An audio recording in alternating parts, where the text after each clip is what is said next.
Dustin. Dustin.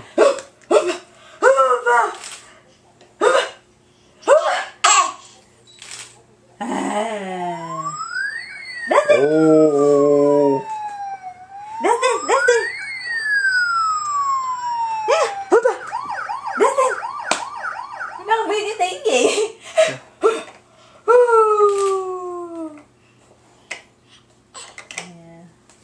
Got him. Coi kìa. Tự tìm. Bấm nút đi con.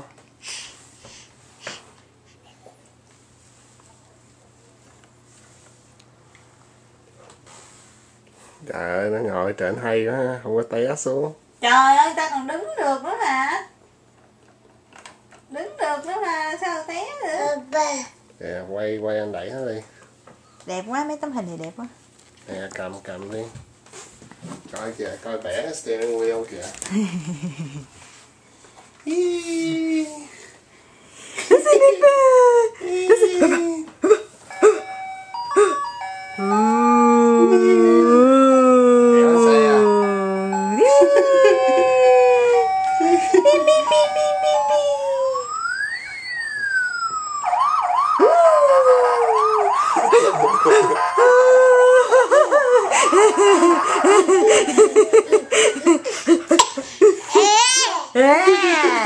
Yeah.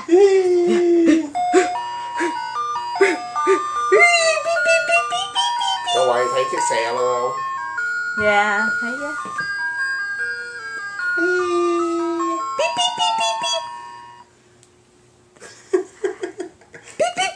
Oh, he loves his car. This is great.